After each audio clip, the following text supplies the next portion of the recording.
Alors, ambitieux, si vous posez la question à Greta Thunberg, elle vous dira que non. Elle a d'ailleurs publié une vidéo aujourd'hui pour dénoncer les promesses vides de l'Union européenne. Mais réduire de 55% les émissions de CO2 d'ici 2030, c'est quand même beaucoup plus ambitieux. C'est beaucoup plus que les 40% qui étaient prévus, annoncés dans l'accord de Paris il y a 5 ans. Alors, il faut dire qu'il aura fallu quand même 17 heures de négociations. Tout le monde était d'accord sur le principe, sur l'objectif à atteindre, mais pas nécessairement sur les moyens pour y parvenir.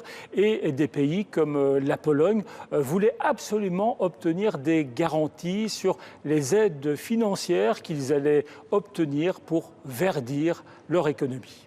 Alors Paul, les 27 sont parvenus à un accord sur un autre dossier sensible du sommet, la Turquie, avec des sanctions annoncées.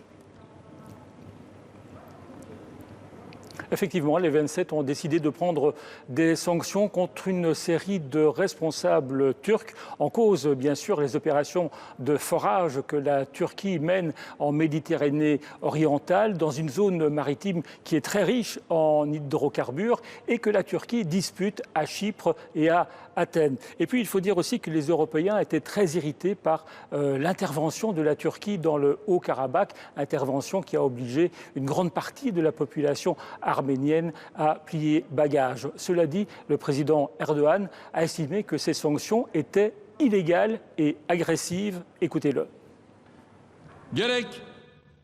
Nous avons des relations politiques et économiques profondément enracinées avec les États-Unis et l'Union européenne, que ni l'un ni l'autre ne peut ignorer ou risquer de perdre.